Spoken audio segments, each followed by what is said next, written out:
माधुरीच्या लग्नाला आता जवळजवळ 20 वर्ष होणार होती. तिला एक 15 वर्षाचा मुलगा आणि एक 10 वर्षाची मुलगी होती. माधुरी आणि तिची मुले सासू सासऱ्यांबरोबर गावीच राहायची. तिचा नवरा रमेश कामानिमित्त दुसऱ्या शहरामध्ये राहायचा.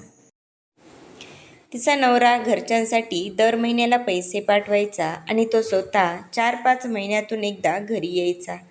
माधुरीच्या लग्नाचा 20वा वाढदिवस जवळ आला होता. मुलांनी त्यांच्या पप्पांना सरप्राईज देण्यासाठी आपल्या मम्मीला शहरात पाठवण्याचे ठरवले. तिचा मुलगा जाण्याचे तिकीट बुक करतो आणि तो आपल्या आईला म्हणतो, बघ मम्मा, तुझ्या जाण्याचं तिकीटसुद्धा बुक झालं आहे. त्यावर त्याची छोटी बहीण त्याला विचारते, खरंच दादा, मम्मीचं तिकीट बुक झालं?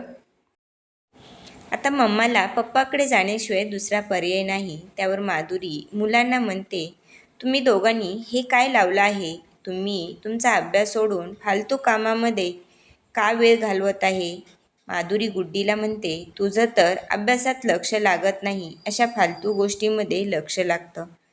त्या दोघींकडे बघून अजय हसतो आणि बोलतो, मम्मा, ज्यावेळेस पप्पा तुला वाढदिवसाच्या दिवशी तिथे पाहतील त्यावेळेस काय रोमॅन्टिक सीन होईल ना, त्यांना किती आनंद होईल. त्यावर गुड्डी म्हणते, जसं रोमॅन्टिक मूवीमध्ये दाखवतात तसं. ज्यावेळेस पप्पा दरवाजा ओपन करतील, समोर मम्मीला पाहतील, त्यावेळेस म्हणतील, मिले हो तुम हमको नसीब से. त्यावेळेस माधुरी मुलांना म्हणाली, तुम्हाला असं माझ्यासमोर बोलायला लाज नाही का वाटत? त्यावर गुड्डी म्हणाली, यात लाजण्यासारखं काय आहे मम्मी? नॉर्मल आहे. त्यावेळेस माधुरी कॉलेजच्या जीवनामध्ये हरवली आणि तिच्या चेहऱ्यावरती एक गोड स्माईल आली. त्यावर ती काहीतरी आठवल्यासारखं बोलू लागते, आमच्या वेळेस असं काही नव्हतं. त्यावेळेस फक्त डोळ्यांची भाषा असायची. एकमेकांच्या डोळ्याच्या भाषेवरूनच आम्ही समजायचं. त्यावर अजय म्हणतो, वा मम्मी, काय मस्त बोललीस तू, किती छान. तुझ्या एवढ्या सुंदर भावना तू कुठे लपवून ठेवल्या होत्यास? माधुरीने स्वतःच्या भावना लपवून विषयाला वळण दिले. त्यावर ती म्हणाली, तुम्ही दोघांनी माझे तिकीट का बुक केले? तुम्हाला माहीत आहे ना, आजी आजोबांची तब्येत ठीक नसते. मी तुम्हा सर्वांना सोडून तुमच्या पप्पांकडे कसे जाऊ? त्यावर ते दोघे म्हणतात, तुला काय आम्ही कायमचं तिकडे पाठवत नाही, फक्त 15 दिवसासाठी पाठवत आहोत. ते क्षण फक्त तुमच्या दोघांचे असतील. तुझी जबाबदारी फक्त कुटुंबच नाही, तर तुझी जबाबदारी पप्पासुद्धा आहेत. पप्पांनासुद्धा वाटत असेल ना, त्यांनी काही दिवस तुझ्यासोबत घालवावेत. आता आम्ही काही लहान नाहीत, आजी आजोबांची काळजी घेऊ शकतो. दोन्ही मुलं त्याच्या आईला शहरामध्ये पप्पांकडे जाण्यासाठी आग्रह करत होती. या सर्वांचं बोलणं ऐकत असलेल्या सासूबाई म्हणाल्या, माधुरी, तू जाऊ शकतेस, मी काही दिवस इथे सांभाळून घेईल. माधुरी काही बोलणार तोच अजयने तिच्या तोंडावर हात ठेवला आणि म्हणाला, 2 दिवसांनी तुझं तिकीट आहे. माधुरीने आपल्या तोंडावरील त्याचा हात काढला आणि म्हणाली, तुम्ही दोघांनी तर मला विचार करायला सुद्धा वेळ दिला नाही. त्यावर अजय म्हणतो, मम्मी, या 20व्या शतकामध्ये कोणतीच गोष्ट अशक्य नाही. मोबाईलकडे बोट दाखवून म्हणतो, या यंत्राचा वापर करून आपण कुठेही बसून काहीही करू शकतो. त्यावर आता माधुरीचे मनही तिच्या नवऱ्याकडे वळू लागलं. तिने त्याच्या आवडीचे पदार्थ बनवायला घेतले. तो एका नामांकित कंपनीमध्ये चांगल्या हुद्द्यावर होता. त्यामुळे त्याचा पगारही चांगला होता. इथे गावाला त्याची वडिलोपार्जित शेती आणि गावामध्ये मोठं घर होतं. त्या घरातच माधुरी, तिची 2 मुलं आणि रमेशच्या आईवडिलांबरोबर राहत होती. माधुरीचे लग्न झाल्यानंतर तिने याच घरामध्ये गृहप्रवेश केला होता. सासू सासऱ्यांसाठी माधुरीने इथे राहण्याचा निर्णय घेतला होता. रमेश जर महिन्याला तिला पैसे पाठवत असे, त्या पैशातूनच ती आपलं घर खर्च भागवत असे. रमेश 4-5 महिन्यातून 2-3 दिवसांसाठी गावी यायचा. त्यातूनही तो माधुरीला जास्त वेळ द्यायचा नाही. माधुरी रमेशकडे जाण्यासाठी आता मनापासून तयारी करत होती. अजयने पूर्ण मार्गाची माहिती देऊन तिला ट्रेनमध्ये बसवलं, पण आता त्याला भीती वाटू लागली. त्याच्या चेहऱ्यावरील काळजी बघून माधुरी अजयला म्हणते, अजय, मी लहान मूल नाहीये. माधुरी अजयला म्हणते, मी तिथे जाऊन तुला फोन करेल. त्यावर अजय म्हणतो, मम्मी, तुझ्या मोबाईलवरती मी पत्ता पाठवला आहे. तू स्टेशनला उतरली की ॲटो करून त्या पत्त्यावरती जा. माधुरीला शुभमची काळजी जाणवत होती. पप्पांकडे मम्मीला पाठवणे हाही त्याचाच हट्ट होता. पण त्याला आता मम्मी नीट पोहोचेल की नाही याची भीती वाटू लागली होती. माधुरी ट्रेनमध्ये बसली आणि थोड्या वेळातच अजय आणि गुड्डीच्या समोरून ट्रेन निघून गेली.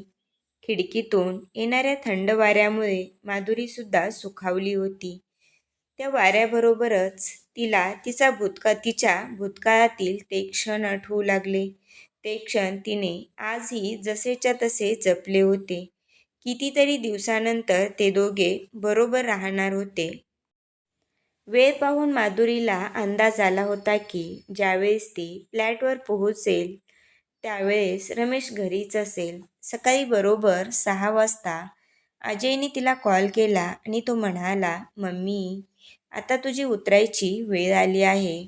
तू व्यवस्थित उतर आणि ॲटो करून त्या पत्त्यावर जा. त्यावर माधुरी म्हणाली, अजय, टेन्शन घेऊ नकोस. मी त्या पत्त्यावर पोहोचल्यावर तुला फोन करेल.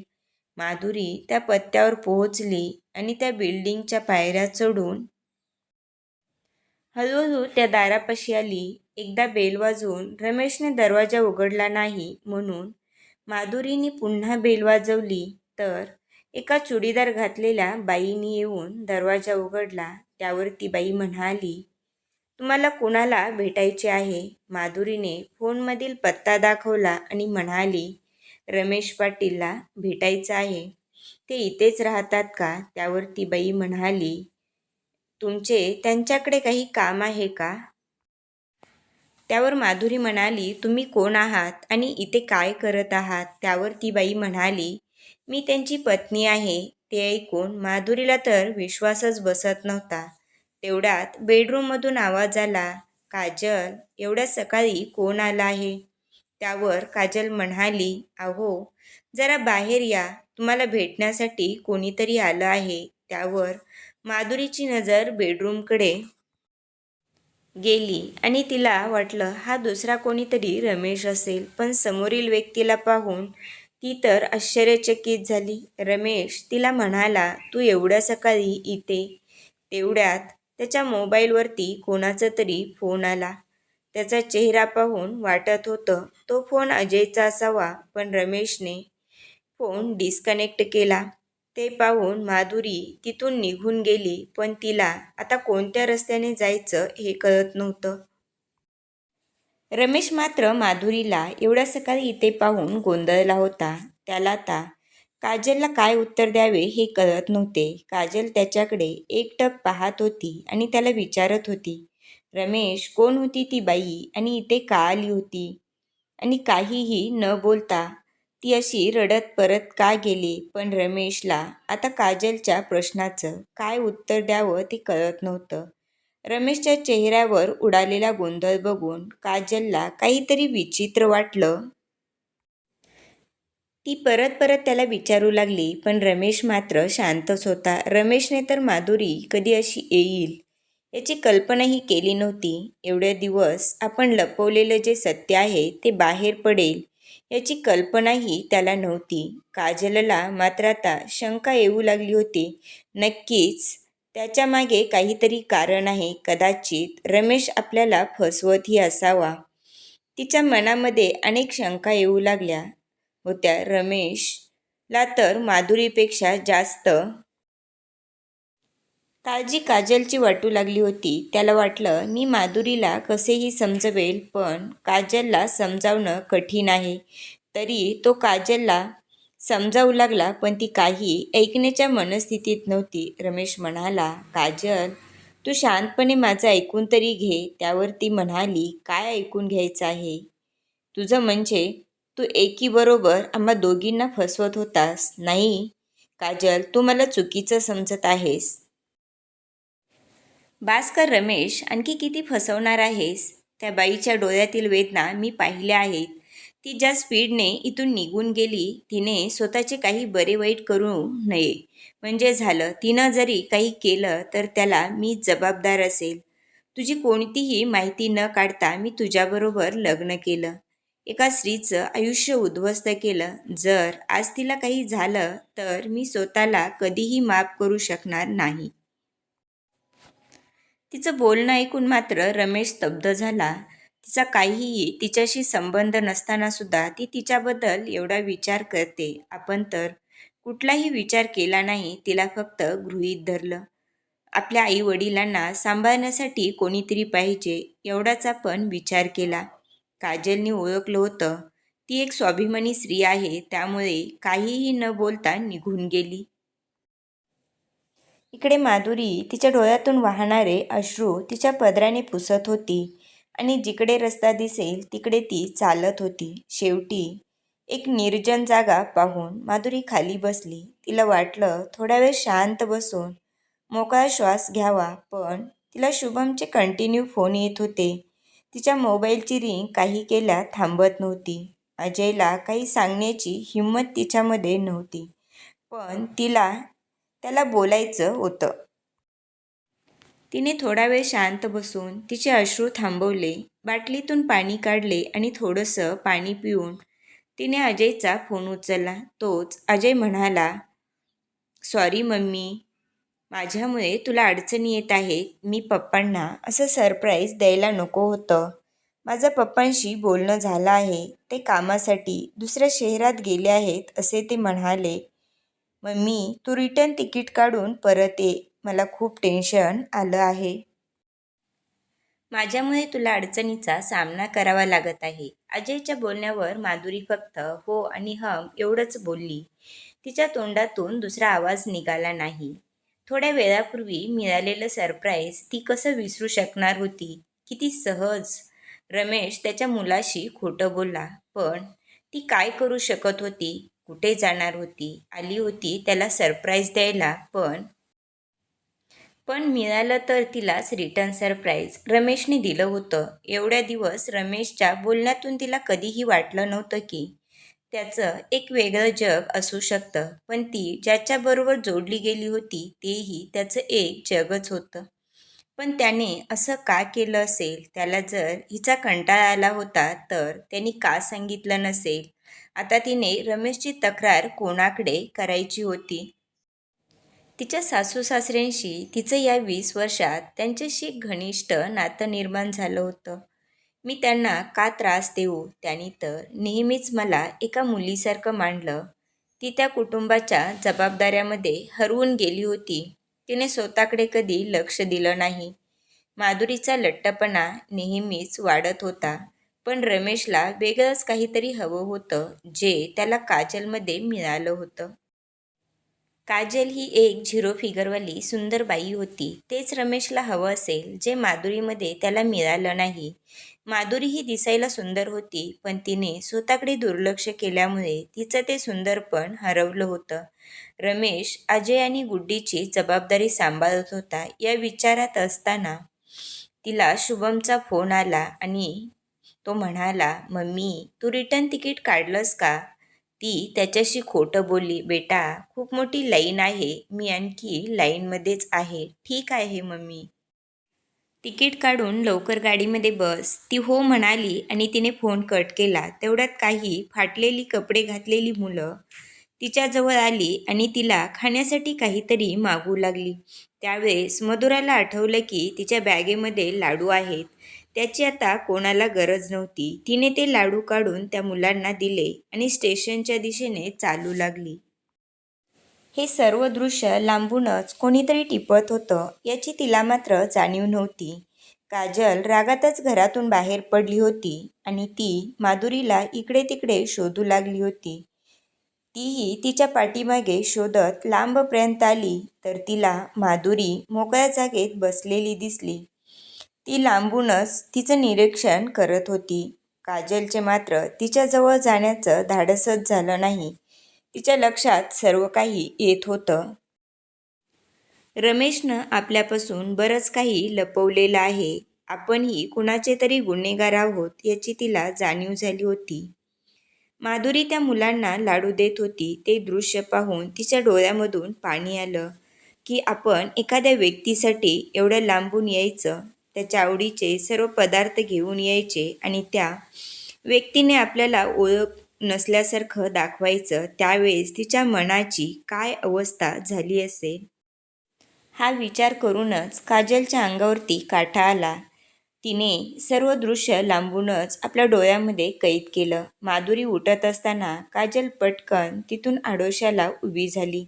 हे सर्व पाहत असताना काजलने मनामध्ये काहीतरी विचार केला आणि ती घरी निघून आली. घरी येऊन तिने रमेशकडे बघणंही कटाक्षाने टाळलं. तिने बेडरूममध्ये जाऊन आतून दरवाजा बंद केला.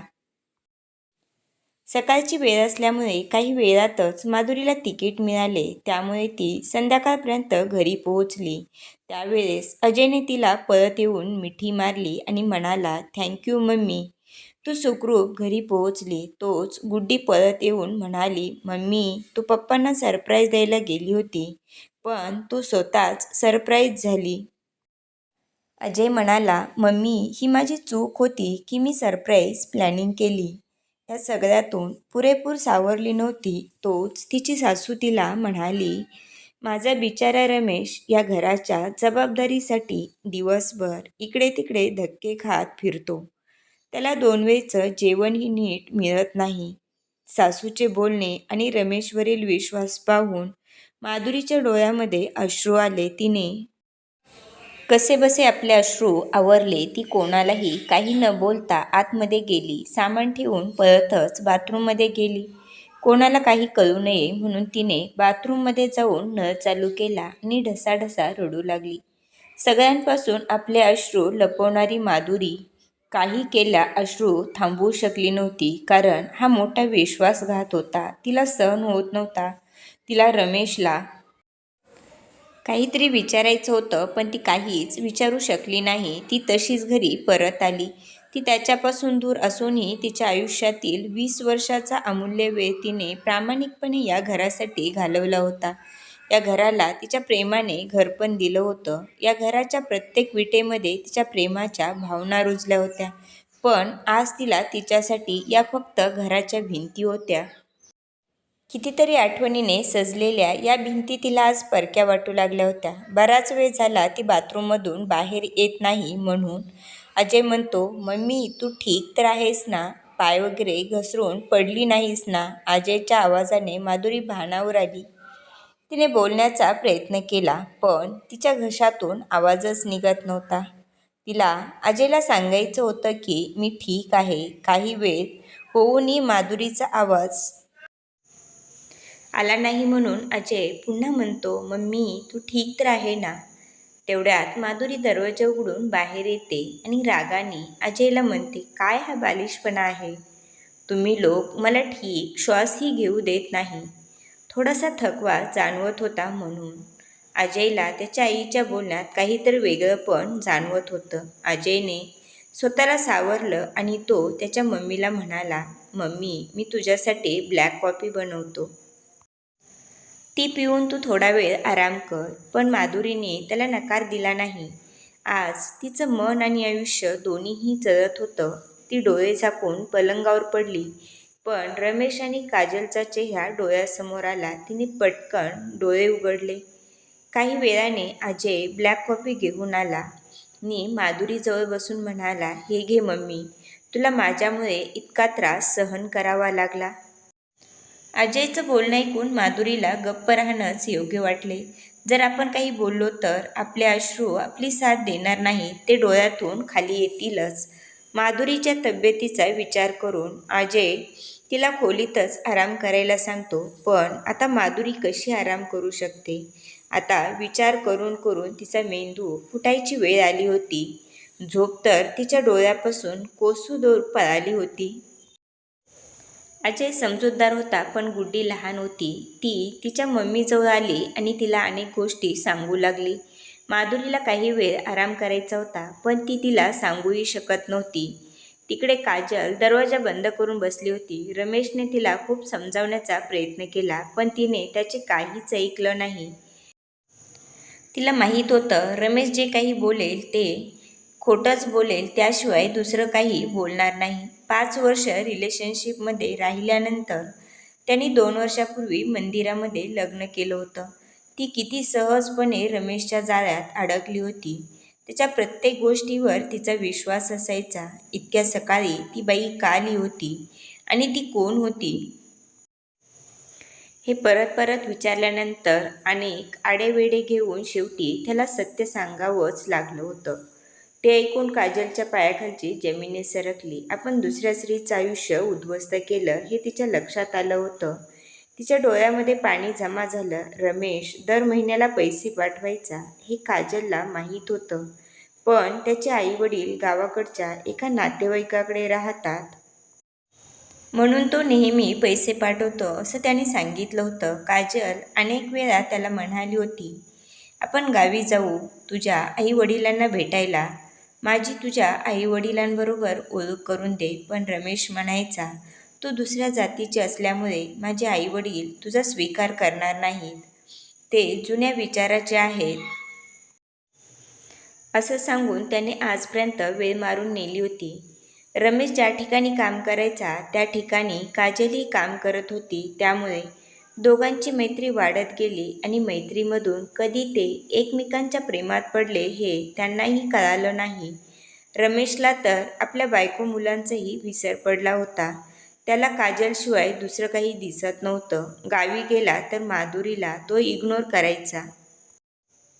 5 वर्ष रिलेशनशिपमध्ये राहिल्यानंतर 2 वर्षापूर्वी त्यांनी मंदिरात लग्न केलं. आज रमेशचं सत्य काजलसमोर होतं, पण काजल ही माधुरीसारखी कमजोर नव्हती. ती रमेशला धमकावून तिचं सामान उचलून जाऊ लागली होती, पण रमेश डोक्याला हात लावून बसला होता. त्याने काजलला खूप समजावण्याचा प्रयत्न केला, पण ती ऐकण्याचं काही नावच घेत नव्हती. पण इथे माधुरी स्वतःला सगळ्यांच्या नजरेतून वाचवण्याचा प्रयत्न करत होती. पण 2 दिवस उलटून गेले तरीही ती शांतच होती. हे कोणाच्या नाही पण अजयच्या लक्षात आलं होतं. त्याने अनेक वेळा आपल्या मम्मीला विचारलं, पण ती काहीतरी बोलण्याचा प्रयत्न करायची, पण तिचे ओठ थरथर करायचे. ती अजयपासून दूर राहण्याचा प्रयत्न करू लागली. हे सगळं आपल्यामुळं घडलं असं अजयला वाटू लागलं. मम्मीला पप्पांना भेटण्याची आशा होती, पण ती त्यांना भेटू शकली नाही. म्हणूनच मम्मी दुःखी आहे असं त्याला वाटू लागले. 4-5 दिवसांनी रमेश आपल्या गावातल्या घरी आला. त्याला पाहून त्याचे आईवडील खूप आनंदी झाले. गुड्डीनेही आपल्या पप्पांना मिठी मारली. सासूबाईंनी आनंदानेच रमेशच्या आवडीचं जेवण बनवण्यासाठी सांगितलं. माधुरीची इच्छा नसतानाही त्याच्यासाठी जेवण बनवलं. सगळ्यांची जेवणं झाली. माधुरीने जेवण केलं आणि किचनावरून ती शुभमच्या खोलीत गेली. शुभम आईला पाहून चकित झाला. ते पाहून माधुरी शुभमला म्हणाली, शुभम, आज मी तुझ्या खोलीत झोपू का? त्यावर शुभम थोडासा गोंधळला, पण आई पुण्याला जाऊन आल्यापासून तिचं जे वागणं होतं ते पाहता त्यांनी आईची अवस्था ओळखून तो म्हणाला, आई, हे काय विचारण्यासारखं आहे का? माधुरीने खाली अंथरूण घातले आणि आडवी झाली. इकडे रमेश माधुरी खोलीत येण्याची वाट पाहत होता, पण ती मात्र गेलीच नाही. तो बाहेर आला, पण त्याला बाहेर ती कुठेही दिसली नाही. त्याने सगळीकडे पाहिलं, पण ती कुठेच दिसत नव्हती. शेवटी नाईलाजाने तो खोलीत जाऊन आडवा झाला. डोळे मिटताच त्या दिवशीचा माधुरीचा चेहरा त्याच्या डोळ्यासमोर आला आणि त्याच्या काळजात धस्स झालं.